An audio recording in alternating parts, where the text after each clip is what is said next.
말씀 공부했나요? 안 했어요. 잘했어요. 10편 91편 1절에서 6절까지.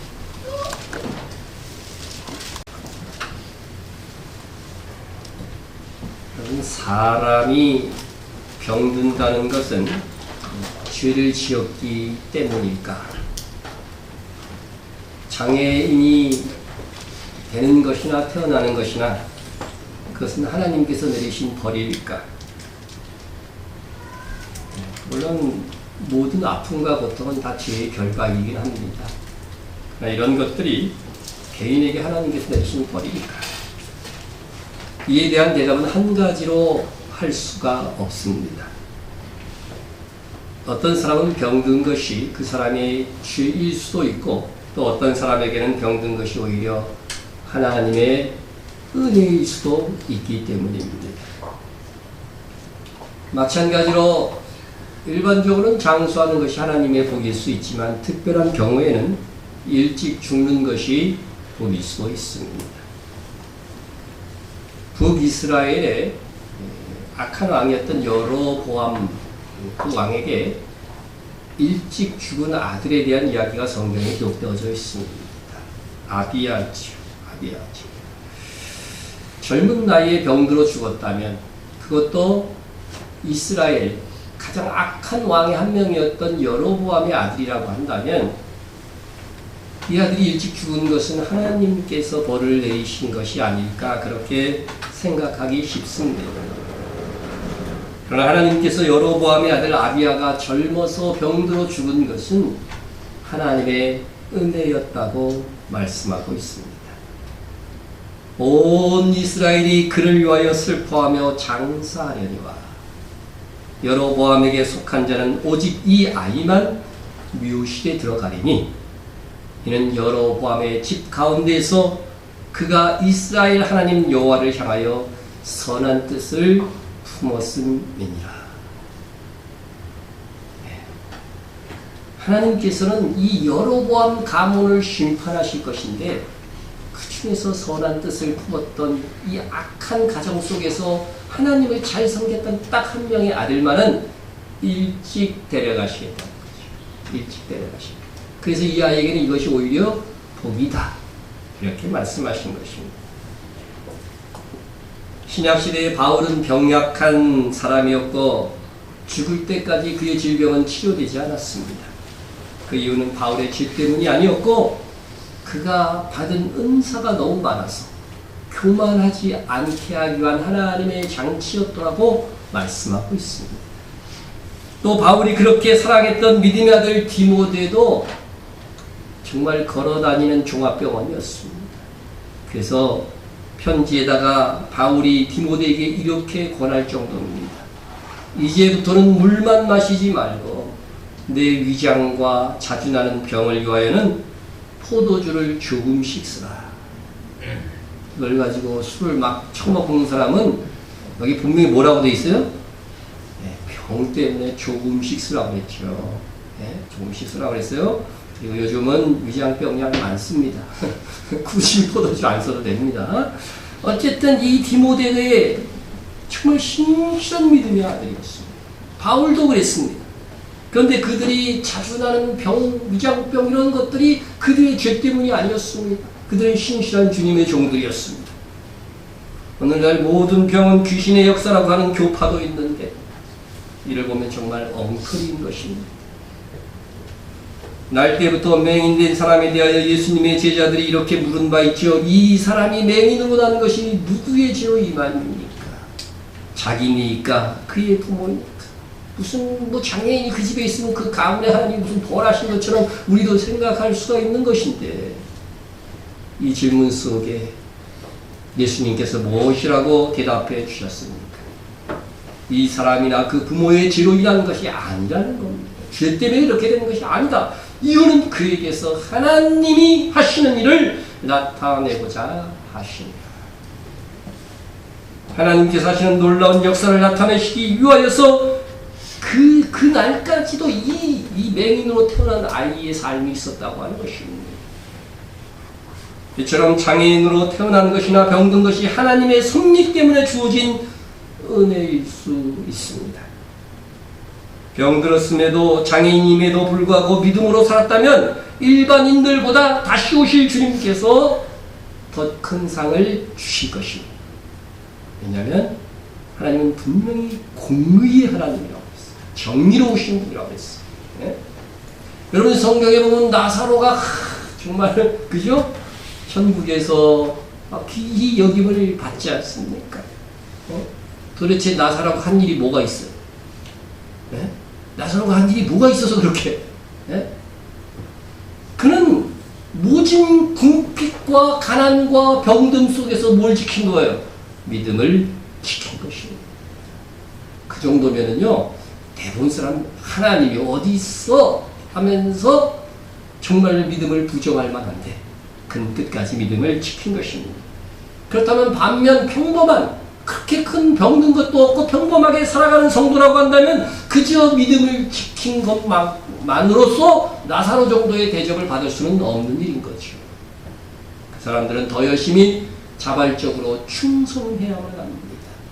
또 만일 많은 재산을 가진 부자 성도라고 한다면 자기 자산으로 더욱 주일에 힘쓰고 더욱 이웃을 교만하게가 아니라 겸손히 섬기고 충성해야 나사로가 받을 상만큼 받게 될 것입니다.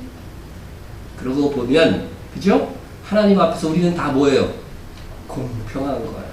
많이 준 자에게는 많이 달라 할 것이고 적게 준 자에게는 적게 달라 할 것이요 했기 때문에 우리에게는 정말 공평한 것입니다.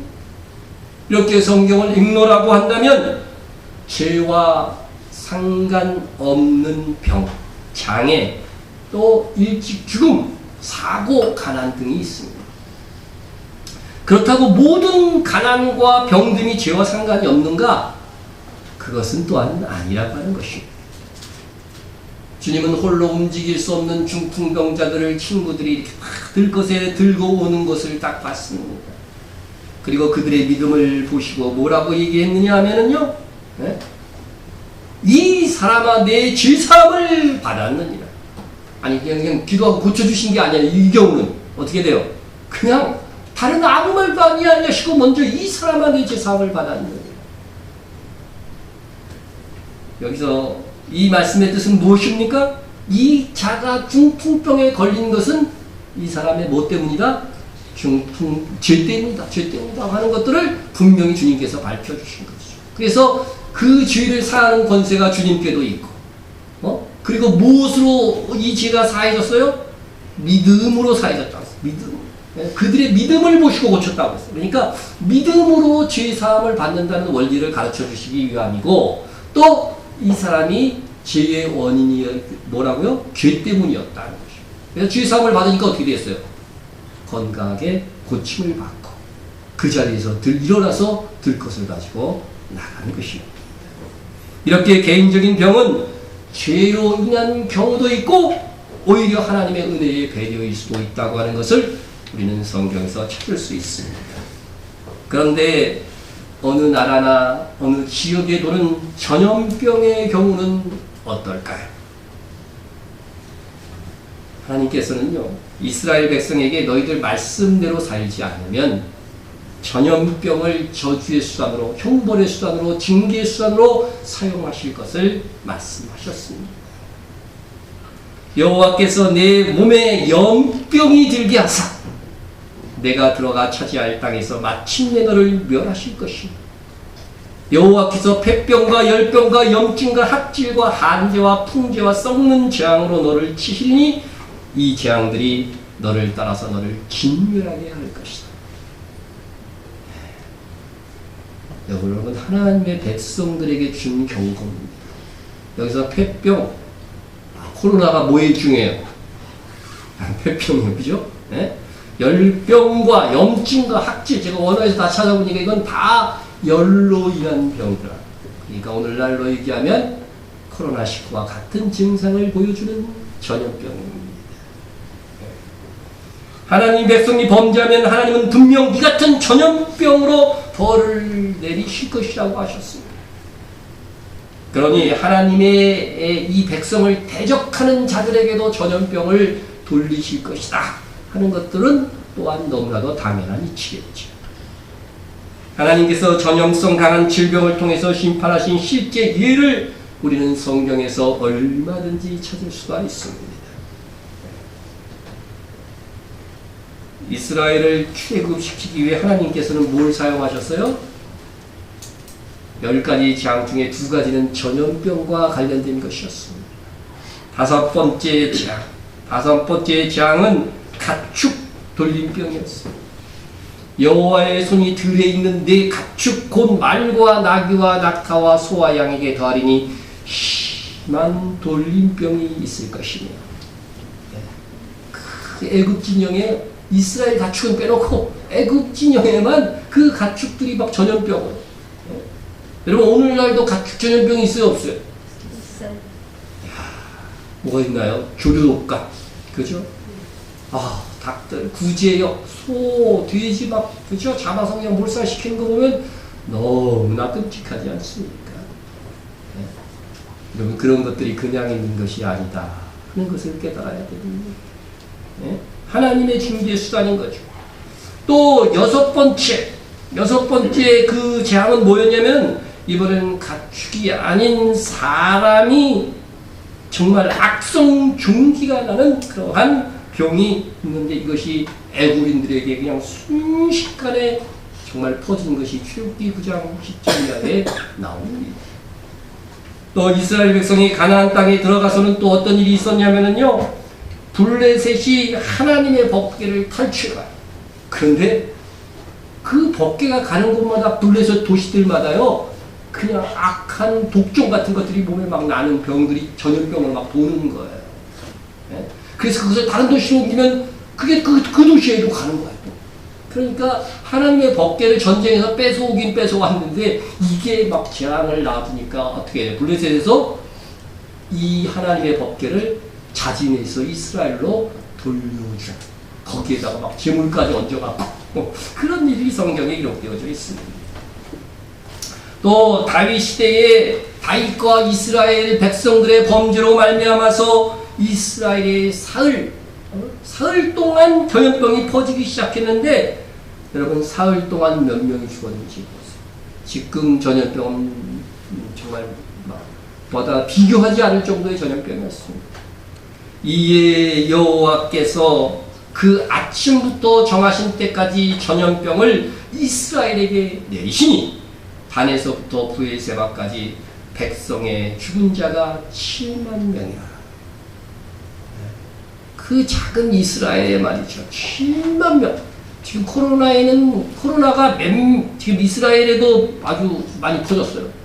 우리나라보다 더 많아, 진짜. 그렇죠. 800만 정도밖에 안 되는 인구에 말이죠.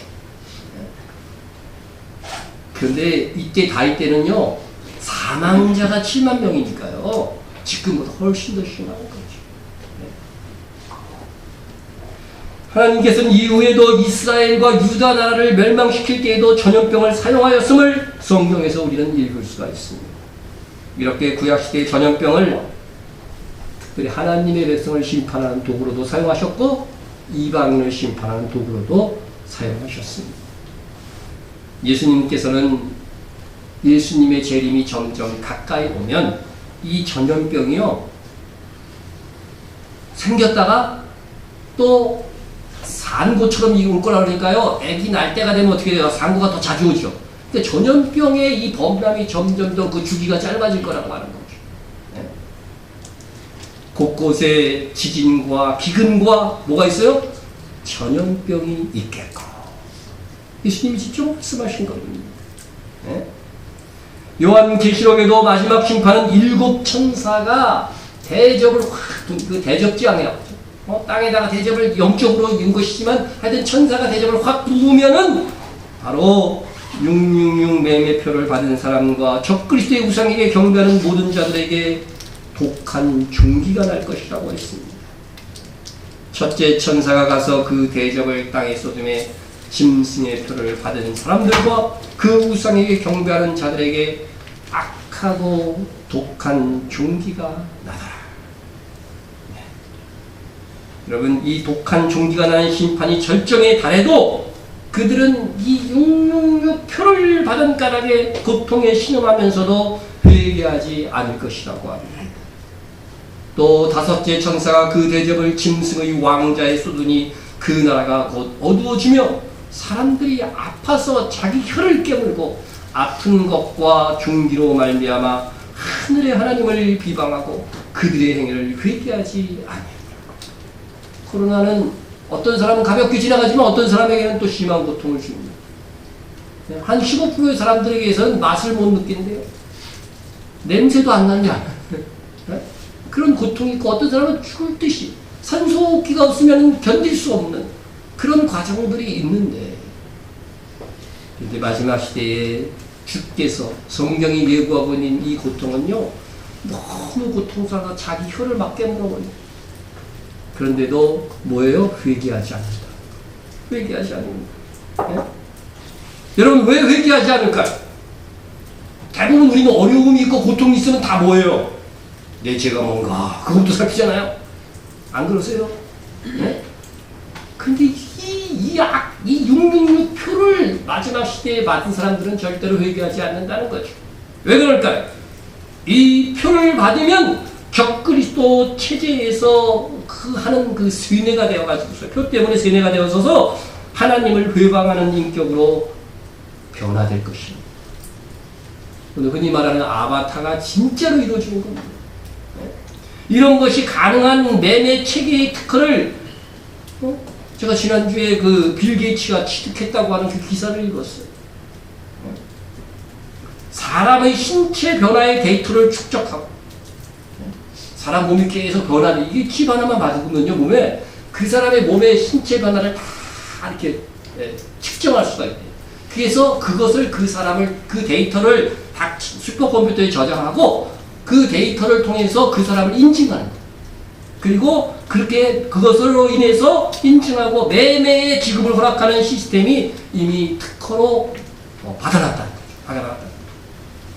여러분, 이게 소설 같은 이야기가 아닙니다. 네? 이것이 때가 되어서 악하게 사용되면은요, 슈퍼컴퓨터로 사람의 신체와 두뇌까지도 조종할 수 있게 되는 것입니다. 오늘날도 뭐예요? 사람의 생각으로 뭘 조종해요? 컴퓨터 막 조종하는 거 뉴스에 봤죠? 사람들이 그것만 생각해요. 반대의 경우를 생각 안 해요. 컴퓨터로 내 머리가 조종될 수 있다는 것을 생각을 못하는 거죠. 여러분, 그런 시대가 다가올 것을 성경이 얘기하고 있는 겁니다. 종기나 전염병의 혀를 깨물고 고통받으면서도 하나님의 이름을 회방하게 되는 것은 저주의 표 666표가 될 가능성, 이 표를 받으면 그렇게 될 가능성을 성경이 이미 암시해주고 있는 것입니다. 여러분, 이런 기술들이 세상에 나왔다는 것은 그만큼 주님 오실 때가 가까이 왔다는 것입니다. 이상 우리가 조금 부수적인 것도 살펴봤지만 성경의 역사에서 과거와 현재와 또 미래의 예언 속에 전염병이 이스라엘에게든 하나님의 백성에게든 이방 민족 불신자에게든 심판의 수단으로서 사용된다는 것을 살펴보았습니다.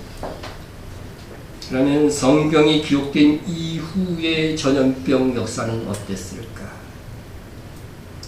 우리가 역사 속에서 배우는 최고의 전염병 뭐가 있을까요? 많이 들었죠? 흑사병이라, 그죠? 페스트라고도 부르죠. 예? 그것이 유럽을 강타한 것입니다. 예? 당시 이 흑사병으로 인해서요, 이 전염병으로 인해서 유럽 인구의 3분의 1이 죽었다. 그렇게 기록되어 있습니다. 이 피해가 무시무시한 거죠. 우리 셋 중에 한 명이 죽었다고 생각해보세요. 예? 흑사병은 세계 인구가 그 당시에 4억 5천 정도로 이렇게 추산하는데 바로 14세기를 거치면서 1억 명의 인구의 소식을 가져와요. 인구의 그 마을의 80% 인구가 죽은 그런 지역 마을들도 꽤 많았다는 겁니다. 흑사병은 심지어 오늘날 이 혈액형에도 상당히 영향을 주었는데, 보통 우리나라는 무슨 형이 제일 많은지 아세요? 피 중에, 혈액형 중에 A형이 제일 많고 단 1% 차이밖에 안 나요. 그 다음에 B형이랍니다. 그러니까 한국, 일본, 이게 동양인들은 이렇게 그런데 백인들은요 A형과 O형이 80%를 차지합니다. 근데 그게 왜 그러냐면요. 왜 그러냐면 그 이유는요. 당시 흑사병에 B형이 아주 취약했대요. 취약해가지고서 또 이제 AB형도 B형이 포함되어 있으니까 조금 약하고 그래가지고서 그 흑사병에 많이 그 B형과 A형이 죽었다는 거예요. 반면 A형과 O형 사람들은 많이 살아남은 결과 지금까지도 그렇게 A형과 O형이 백인의 80%를 차지하는 거라고 하는 이야기를 들었습니다. 코로나는 어느 형에 강할까요? 뭐 이거는 확실하게 말할 수 없지만 우한 연구자들이 우한시와 성전에 있는 병원 3곳의 진단을 보면은요 O형이 좀 강하고 A형이 잘 걸리더라고요. A형도 더 특별히 저도 A형인데 조심해야 될 것 같습니다. 자, 흑사병으로 인해서 이 줄어든 세계 인구가 흑사병 이전 수준까지 회복되는데 17세기까지 약 300년의 시간이 걸렸고 그러니까 세계 인구에 얼마나 큰 영향을 준 것인가 알 수 있습니다. 네. 우리 좀 사진으로 보면은 우리 중세의 이 흑사병의 어떤 그림들입니다.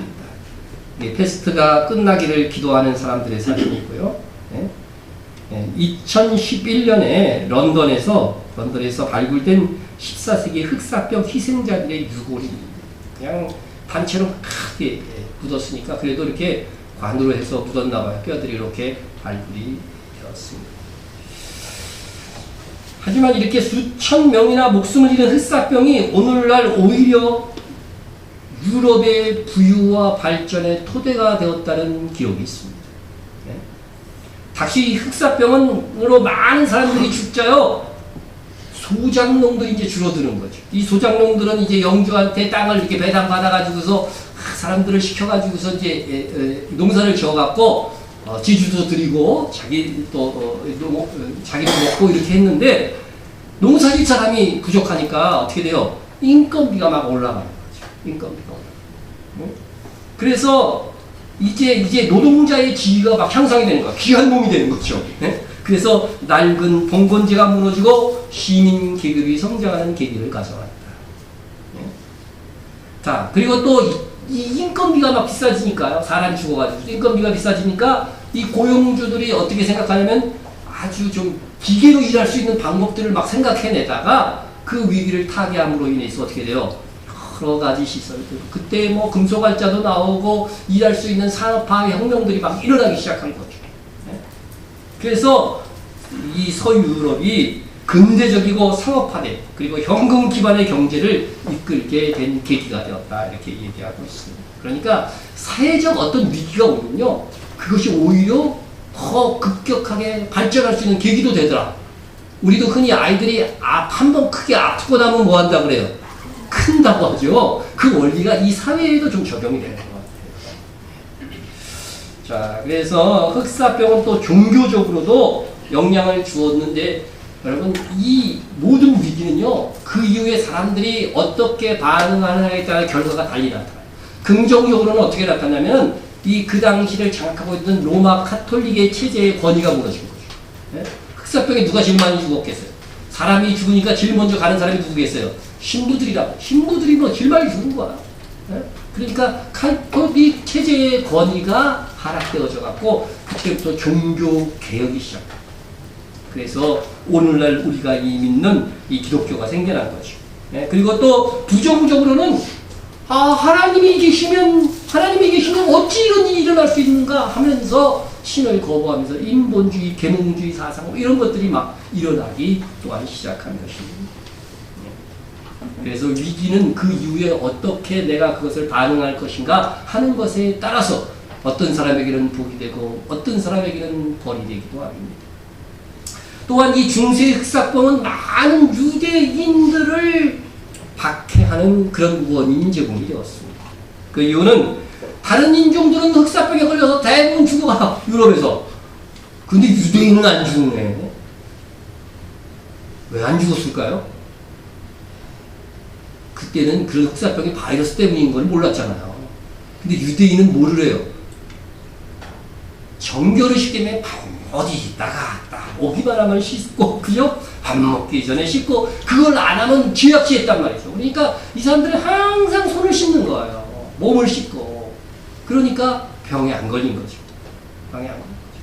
그래서 어떤 소문이 돌았냐면은 바로 유대인들이 이 병을 퍼뜨렸다. 저들이 안 걸리는 거 보니까 분명하다. 막 그래가지고서 유럽에서 유대인 학살이 일어나고 유대인 혐오가 극에 달했습니다. 이로 인해서 유대인들이 빌라도 앞에서 예수님을 죽인 죄에 대하여 그 피를 우리와 우리 자손에게 돌릴지어다. 이렇게 말했던 이 심판이 결정적으로 이루어지게 된 것입니다. 결국 페스트를 통해서 가톨릭 체제에서 중세의 이 종교 개혁을 촉발했고, 동시에 유대인들이 자초한 심판도 성취되었다 하는 사실입니다. 그리고 그 다음 질병이 컸던 것은요, 천연들. 과거에는 참 혼보가 많았어요, 그죠? 페스트 못지않게 천연두 역시 역사의 한 획을 그었습니다. 유럽에서도 이것이 자주자주 발생을 했지만요, 중세의 신대륙이라고 이제 불리는 아메리카, 지금의 아메리카, 미국이 북미잖아요. 북미, 남미를 다 말하는 겁니다. 거기에서 마야, 아즈텍, 잉카 문명이 있었던 곳인데, 그 지역에는요, 인신 공양이 상습화된 지역이었고, 또 인신, 사람 고기를 먹는 것이 하나의 파티로, 인디안 파티, 뭐 축제 막 이렇게 재현하는데요. 그 옛날에 인신고기 먹던 거예요. 신대륙을 정복한 스페인 군대가 정말 카톨릭의 이 종교 재판, 기독교 박해의 경험으로 웬만한 악한 행위는 눈 깜짝 안 할 정도지만요, 이 신대륙에 도착해서요, 정말 혀를 내둘렀다는 거죠. 아즈텍 잉카 문명을 접하고 나서요, 혀를 내둘러. 이것을 지금 그 후손들인 멕시코, 뭐 페루, 이 스페닉들은 이것이 정복자 스페인이 꾸며낸 이야기라고 하지만은요, 너무나도 많은 유적들이 발견되고 있기 때문에 이건 부정할 수가 없어요. 아즈텍인들은요, 저지대에 사는 포로들을 상습적으로 잡아와갖고 그 포로들에게요, 잘 먹여요. 인격적으로 잘 먹이는 줄 알지만 살찌워갖고 걔네들 고기 먹으려고. 그래서 이 피라미드 재단에 이제 이 사람들을 올려놓습니다. 이게 바로 그 피라미드예요. 아즈텍 문명, 잉카 문명에 있는 이 피라미드인데, 이 피라미드의 재단에 위로 올라가가지고서요, 이 포로의 심장을 적출합니다. 심장을 적출. 그리고 나서 그 시체는요, 이 피라미드 밑으로 막 굴러서 떨어뜨리는 거예요. 그러면은 이 포로의 주인이 밑에서 이 사람을 인수인계가 아니라 받아가는 거죠. 받아가지고서 자기 집으로 가져가서 뭐예요? 자기 가족과 함께 맛있게 식사를 하게 됩니다.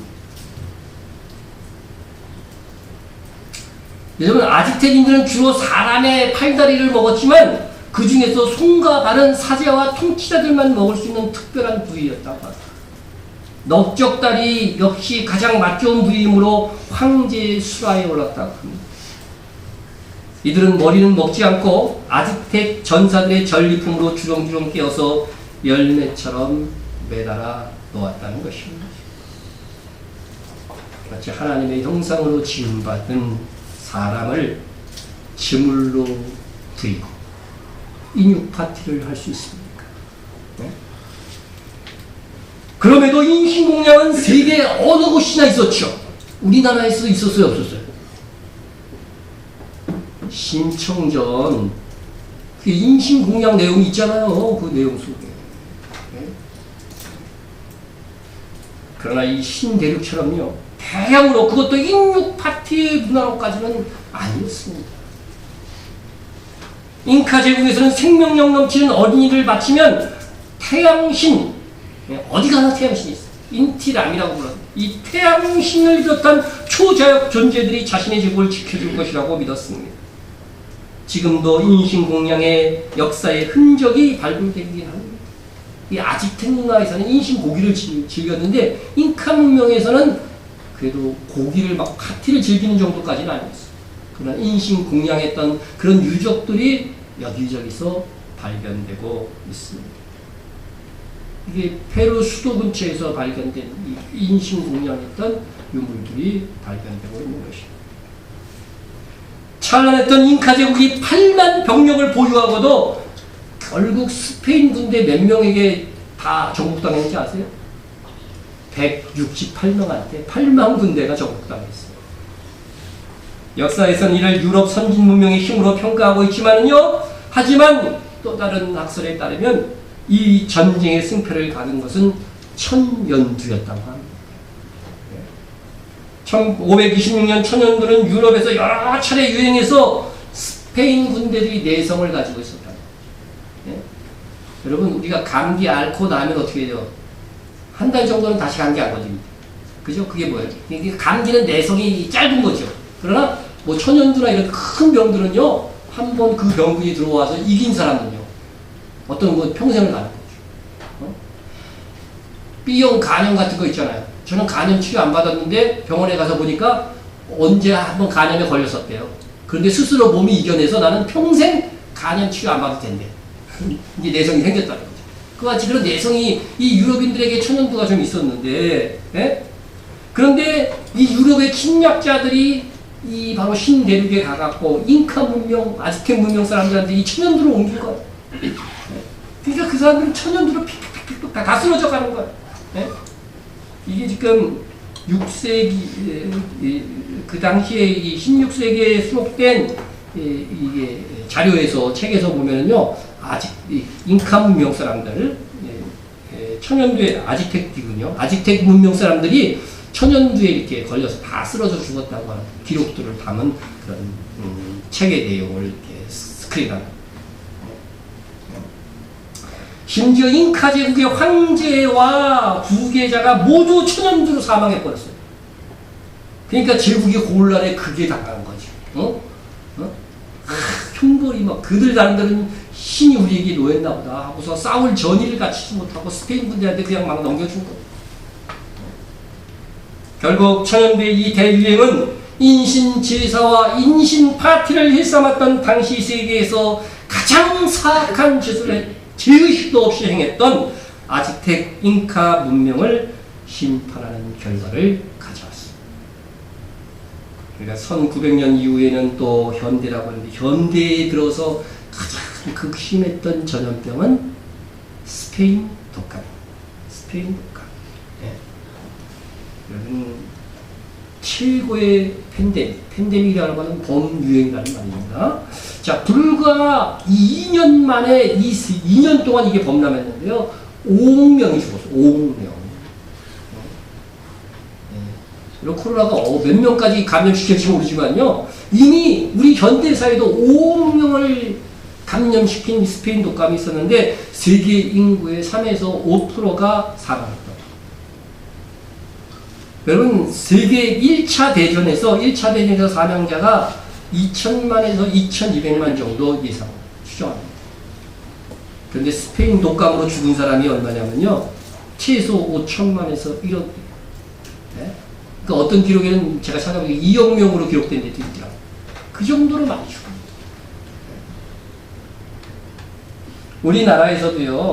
우리나라에서도 스페인 독감에 대한 기록이 있어요. 기록이 있는데, 일제강점기 때니까 1918년 스페인 독감으로 756만이 사망했다. 네? 756만이 사망했다고 했어요. 그러니까 사망이 아니라 감염되었다. 우리나라 기록에도. 그 중에서 14만 명이 사망했다. 우리나라에서도 이 전염병으로 14만 명이 죽은 기록이 있어요. 우리는 이 코로나로 200몇 명밖에 안 되잖아요. 근데도 이 난리인데. 그 당시 인구가 1600만이었으니까요. 인구의 거의 절반이 감염됐고 14만 명이 죽었으니까요. 가을에 추수할 사람이 없었다고 합니다. 그래서 이것이 3.1운동에도 영향을 미쳤다고 하는 그런 기록도 있더라고요. 평가도 있어요. 왜냐면은요, 이 조선 총독부가 1919년 1월에 이 독감 방역에 실패하니까요, 그 일제의 무단 정치의 분노가 표출되어서 1919년 3.1 운동으로 이어졌다고 하는 그런 연구도 있습니다. 현재 국내에서 코로나19 확산을 막기 위해서 우리 종교 집회도 중지하고 사회적 거리두기를 실천하려고 하는 움직임이 있었는데요. 이미 스페인 독감이 돌 때도요, 우리나라와 세계에서 하는 일이에요. 네? 지금 유럽에서는 처음에는 그 마스크 안 썼잖아요. 근데 옛날에 스페인 독감 돌 때 썼을까 안 썼을까요? 스페인 독감 제가 자료를 찾아보니까요. 자, 그러면 사진을 보세요. 다 썼어요. 그 당시에 이미 네? 완전히 거의 얼굴, 코까지 다 가리잖아요. 더 확실한 마스크를 썼다니까요. 네? 이런 거 보겠습니다. 다 이렇게 마스크 쓰고 했는데 언제부터인지 뭐 마스크를 동양 사람만 쓰면 혐오의 그걸로 삼고 뒤늦게서 정신 차리고 쓰고 있습니다. 지네들도 옛날에 다 했던 거예요. 그거 보세요. 군인, 경찰, 네? 의료진들도 다 마스크로 그냥 완전히 포장을 하고서 이렇게 다 치료를 했던 것입니다. 네? 노동자들도 다 마스크 쓰고서 일했던 것들이 사진이 증명하고 있습니다. 이 스페인 독감은 원래 미국에서 생긴 거예요. 근데 막 세계 1차 대전이 막 하고 있었기 때문에 왜 죽는지도 모르고 막 전쟁터에서 죽어갔던 거죠. 근데 스페인은 전쟁에 참여를 안 했어요. 중립국자. 그러니까 이 스페인 독감이 돌 때 어떻게 돼요? 그걸 느낄 수가 있었던 것이죠. 전쟁이 아니었기 때문에. 그래서 이름이 스페인 독감으로 불린 거지만 시작은 미국에서 시작한 거죠. 지금 미국에서 중국에서 이렇게 막 발발했는데 그거 난리 피잖아요. 막 돈 청구한다고. 근데 출발해갖고 유럽을 다 퍼뜨린 거예요, 사실. 자, 그런데 스페인 독감의 발원지는 미국인데 오히려 1919년 스페인 독감 팬데믹이 세계를 강타한 후에 영국은 몰락하고 미국이 신흥 경제 대국으로 떠오르는 세계 경제 재편이 시작되는 결과를 가져왔습니다. 스페인 독감이 창궐했지만 미국에서는 오히려 그때도요 아주 경제가 좋았고 뭐 그때도 미국에 증권이 있었으니까 다우지수가 활활 타올랐다고 합니다. 1919년과 다른 점은 우리에게 지금 이 구해줄 백신이 존재하고 있습니다. 여러분 스페인 독감은 지금도 유행하고 있는 거예요. 계속 변이하면서요. 오늘날 생긴 독감이 그때 생긴 거예요. 시작은요. 그러나 오늘날은 뭐가 있다? 백신이 있다는 거죠. 그래서 1932년 미국의 세균학자 리처드 쇼프가 돼지를 대상으로 한 실험에서요. 감기와 독감이 바이러스 때문에 발생했다는 사실을 발견하고 이후 백신이 개발되고 매년 예방 접종이 시행되고 있습니다. 이러한 전염병의 역사를 이어 세계사에 기록될 만한 전염병이 지금 우리 시대에 이제 일어난 거예요. 네? 코로나19 이 팬데믹이 일어났고 아직도 진행 중입니다. 네? 아직도 진행 중입니다. 뭐 이게 보니까 브라질 이런 데는 진짜 심각한 것 같아요. 거기는 의료진이 먼저 막 다 픽픽 다 쓰러지고 있어요. 의료진이 보호장구가 없으니까요. 그냥 벙커 같은 마스크 하나 쓰고 하다가 막 죽어가는 겁니다. 질병이나 전염병에 감염되는 것은 기독교인이나 불신자의 경우나 모두 일어나는 현상입니다. 개인적 병에 걸린다는 것은 성경을 통해서 살피면 죄로 인한 경우도 있고 오히려 유익하게 하시기 위한 하나님의 방편일 수도 있습니다. 그러나 전 세계적인 전염병은 이것이 혹 음모론적으로 누가 고의로 만들어낸 바이러스라 할지라도 하나님께서 허락하신 것이니만큼 하나님의 심판의 한 방편인 것입니다. 우리는 누가 코로나19에 감염되었다고 해서 함부로 정지해서는 안 될 것입니다. 그러나 이 세계적인 이 유행을 통해서 하나님의 경고하심과 심판하심을 깨달아야 됩니다. 우리는 이 세계적인 전염병에서 제대로 진단을 해야 됩니다. 하나님이 가장 안타까웠던 것은 구약성경 보면 이스라엘을 징계했는데 징계인 줄 몰라. 그냥 아파만 하고 고통만 하고 벗어나려고만 하지 징계인 줄 모르는 거죠. 혹시 우리는 그렇고 있는 것은 아닐까. 네? 그래서 이 코로나 전염이 세계에 넘치지만 정말 유독 심한 지역과 나라에 대하여서 하나님의 심판하심이 무엇일까? 우리가 생각해 봐야 됩니다. 우리가 처음 우한 지역에서 코로나가 창궐할 때에 우리가 지원하는 선교사에게서 중국에서 기독교 박해의 중심지, 시범지가 바로 우한 지역이었다고 하는 그런 편지를 받았고, 이것이 하나님의 심판이 아니겠느냐 하는 의견을 들었습니다. 그럼 이것을 우리나라와 우리 지역에도 그대로 적용할 수 있어야 하지 않겠습니까? 지금 세계에서 코로나 범행이 가장 심한 도시는 어디입니까? 어디예요? 뉴욕입니다. 뉴욕의 그 무엇을 하나님께서 심판하고 계시다고 생각하십니까? 그 다음으로 코로나 전염이 심한 곳은 유럽입니다. 하나님께서 유럽의 그 무엇을 심판하고 계시다고 생각하십니까?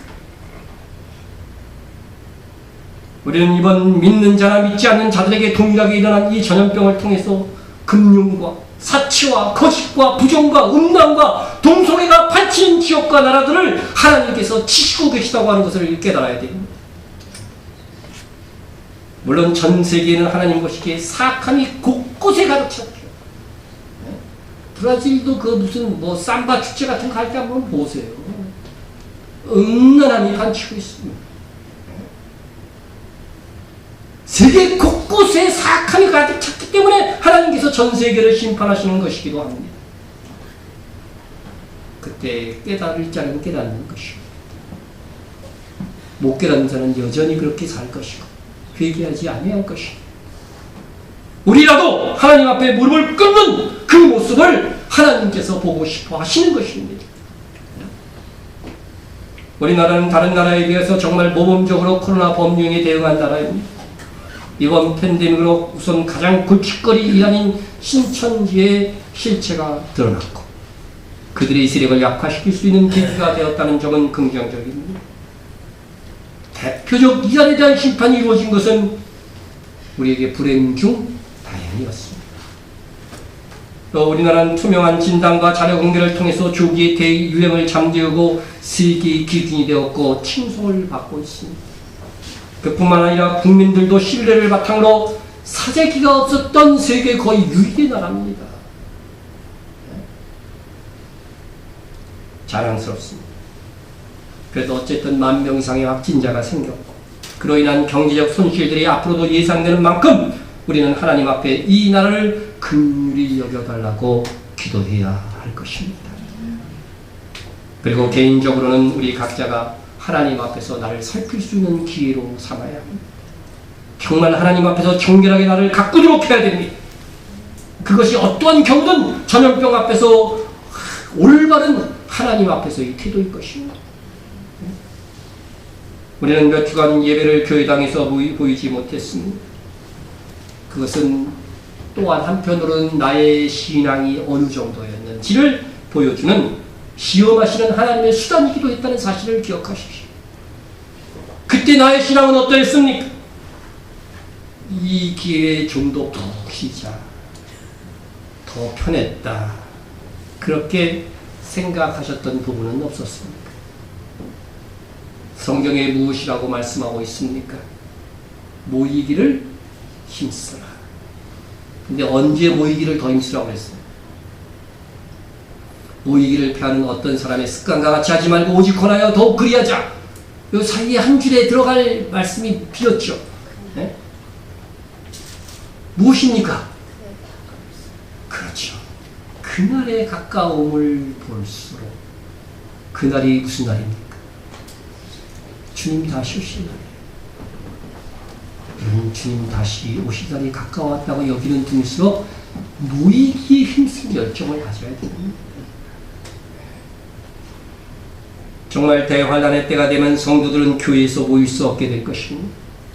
그러면 가까운 이웃 성도들끼리 또는 가족끼리 어떤 때는 홀로 예배를 드려야 됩니다. 그래서 저는 실시간 예배가 아니고 가정에서 가정 단위로 스스로 예배 드릴 수 있는 역량들을 키워야 돼. 이럴 때 그게 올바른 대책입니다. 어떤 상황 속에서도 하나님께 예배드리고 믿음을 굳건히 지킬 수 있어야 됩니다. 우리가 지난 몇 주간 동안 모일 수 없었던 것은 물론 박해 때문이 아니었습니다. 교회가 사회에 덕을 끼치고 모든 사람들의 건강을 위해 노력한다는 것을 보여주어야 했습니다. 하지만 여기서 우리가 생각해 보아야 할 것은 우리가 모일 수 없었던 시간들에 우리의 믿음은 우리가 모였던 때와 다름이 없었는가 하는 것입니다. 그 사람의 진짜 신앙은 그 사람 홀로 있을 때, 아무도 나를 보고 있지 않을 때 나는 도대체 무슨 생각을 우선으로 하는가? 무엇을 더 하고 싶어 하는가? 네? 우리는 모일 수 없었던 그 시간들을 어떻게 보는지 정말 살펴야 합니다. 그리고 내 신앙의 수준을 점검하고 언제나 하나님을 사랑하고 경외하며 말씀 기준으로 살고자 해야 할 것입니다. 그러할 때에 우리의 이 전염병 위기는 우리의 영적인 진단과 성숙으로 이어지게 되는 것입니다. 사회적인 위기를 겪을 때는요, 하나님께서 특별하게 요구하는 것이 있는 거예요. 네? 우리가 하나님의 의도에 합당하게 변화되는 것이 중요합니다. 여러분, 남아공에서 코로나 팬데믹 상황에서 음식을 제공받기 위해서 선 줄입니다. 남아공은 아프리카에서 제일 잘 사는 나라예요. 이게 지금 영상에는요 보여줬는데 한 컷에 안 잡히는 거야. 이게 드론으로 찍었는데도요 한 컷에 안 잡힐 정도의 큰 줄인 거예요. 못 사는 나라들만 그런 것이 아닙니다. 뭐 인도나 뭐 이런 데 여러분 관심 있는 분들 한번 보셨으면 이 위기 속에 엄청나게 음식 배급을 받기 위한 이 줄들이요. 미국은 가장 부유하지만 역설적으로 거의 저축하지 않는 나라입니다.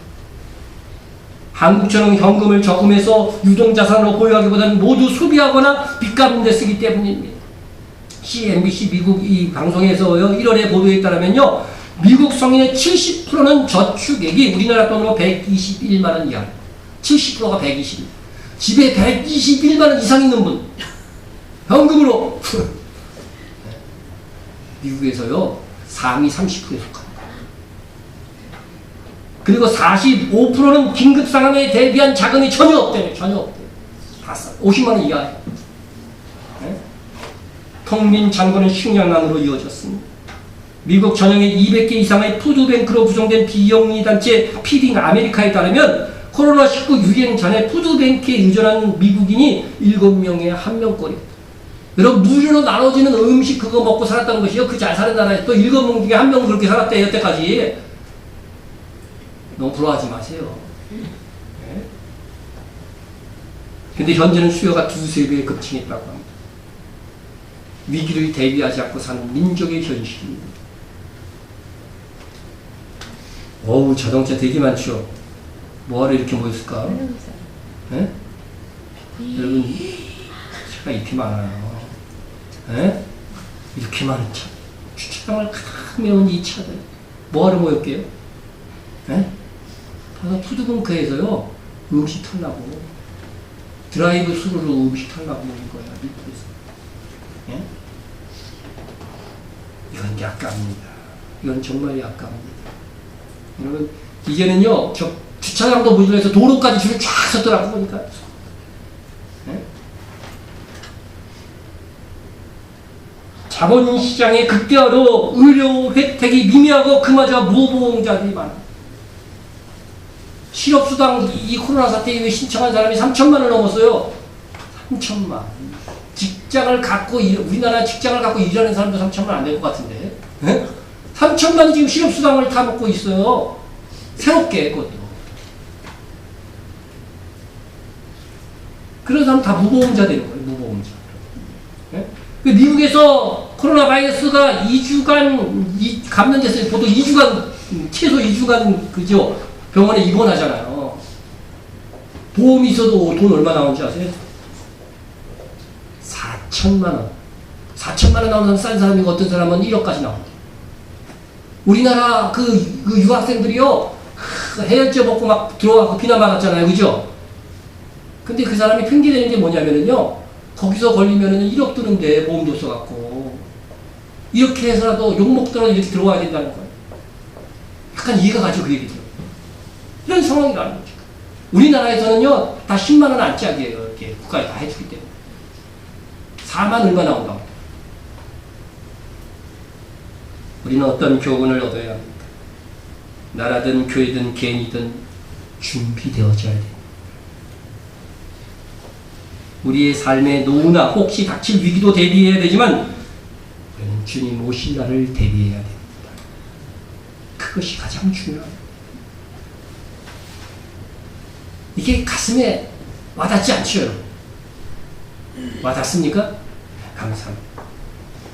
주님 다시 오실 날이 가장 큰 위기가 되는 사람은 정말 오늘은 잘못 살고 있는 것이죠.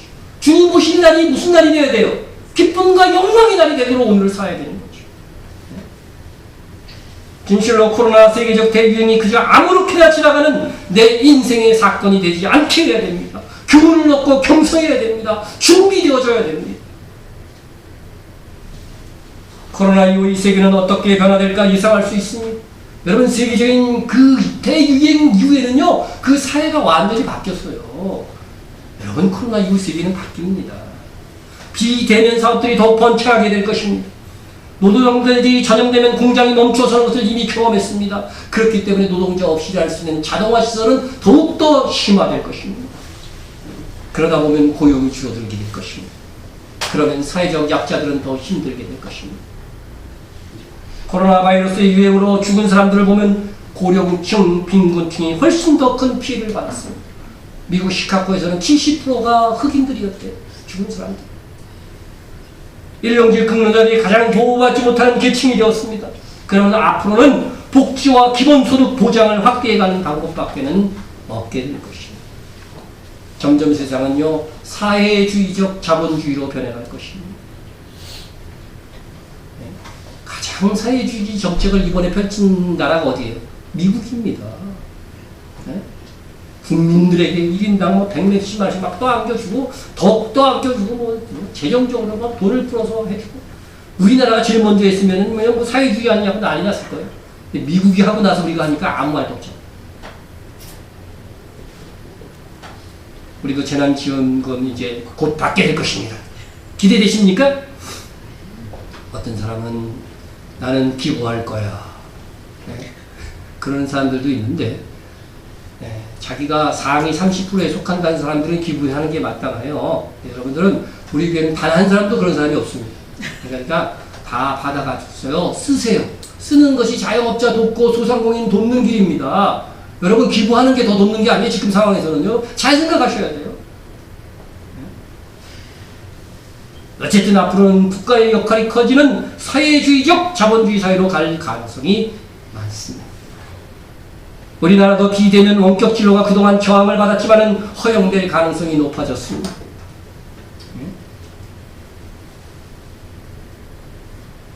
비대면 원격 진료 복지 확대, 어떻게 보면 다 좋은 것이고 편해지는 세상으로 나갈 수가 있는 것입니다. 그러나 이것이 점점 성경이 예언한 666 표가 유일한 매매의 수단이 되어서서 그리스도를 시험할 날이 다가올 환경으로의 전환이라는 것들도 명심해야 합니다. 유엔에서 지금 권장하고 있는 것이 뭐냐면 ID 2020입니다. 네. 이것은 2016년 유엔 총회에서 결의한 것입니다.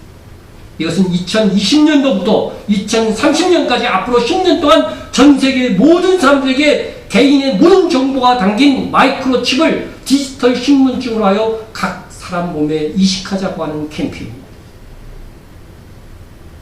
지금까지 제가 얘기한 것들을 귀담아 안 들으셨던 여러분, 네, 이제 실제 추진되고 있어요. 네? 이러한 것들이 실제 행사될 때는 이것이 디지털 화폐의 역할까지 가능하게 될 것이고, 이는 성경에서 말하는 매매 수단으로 등장하는 666. 여러분, 디지털이 뭐예요? 수라고 하는 거, 숫자. 숫자로 다 되어 있는 겁니다, 이거는요. 그 사람의 모든 것들이 숫자로 되어 있는 거예요. 666 짐승의 표가 될 가능성이 큰 거예요. 그러면 이러한 시도들이 우리가 반대하고 막아서야 될까? 여러분, 그러할지라도요, 성경이 있으리라고 한 일이 이루어지지 않을 수는 없습니다. 그리고 이런 일들이요, 처음에는 다 좋은 일을 목적으로 이루어져요. 그렇기 때문에 반대할 수도 없어요. 그러므로 겉으로는 좋은 목적으로 쓰는 666 짐승의 표가 될 가능성이 있는 것들의 반대의 목소리를 내기보다는 이러한 시도들을 통해서 우리가 살고 있는 이 시대를 분별해야 된다고 하는 것입니다. 그리고 이 시대에 내가 어떻게 살아야 될지를 깨달아야 됩니다. 아, 세상이 이렇게 지금 돌아가는 것을 보니까 주님 다시 오실 때가 왔음을 깨닫고 주님 맞을 기름을 준비하는 그리스도의 신부가 되어야 하는 것입니다. 깨어 경성한 그리스도의 삶을 삽시다. 그러므로 우리는 시대와 현실에 흔들리지 말고 말씀과 기도로서 주와 동행하는 굳건한 신앙이 되어야 할 것입니다. 아무쪼록 우리가 이 대한민국 작은 곳에 있을지라도 현 세대를 잘 진단하고 더욱 주의 용사된 교회가 되기를 다짐합시다. 우리 통성으로 한번 기도하겠습니다. 날마다 자기를 점검하며 회개하며 거룩한 주의 백성으로 살게 하옵소서. 자기를 점검하고 교회에 나올 수 없었던 시간 동안 내가 어떻게 살았는가를 생각하면서 회개할 것은 회개하고 다짐할 것을 다짐하시기 바랍니다. 코로나 이후의 세대의 말씀을 들었습니다. 이후를 예상하고 마지막 시대에 껴있는 성도가 되도록 기도해 주시기 바랍니다. 우리 교회를 위해서도 우리 선교를 위해서도 가정을 위해서도 함께 기도해 주시기 바랍니다. 통성으로 기도합니다. 사랑과 은혜가 충만하신 하나님 아버지 감사와 찬양과 영광을 드립니다. 오늘 우리에게 말씀을 주셨음을 감사합니다. 말씀 속에서 우리가 받을 교훈들 날마다 우리가 자기를 점검하게 할 것입니다. 아버지는 회개하게 도와주시옵소서. 경성하고 거룩하게 살지 못했던 것들 용서하여 주시옵소서. 이제는 거룩한 주의 백성으로 능력 있는 그리스도의 삶을 말씀과 기도로 살아갈 수 있도록 도와주시옵소서. 또한 아버지 하나님 코로나 이후의 세대가 많이 변할 것입니다. 아버지의 마지막 시대를 향하여 점점 나아가고 있는데 깨어있는 주의 백성, 깨어있는 주의 백성들 다 넣어줄 수 있는 주의 백성 역사하시고 인도하여 주시옵소서.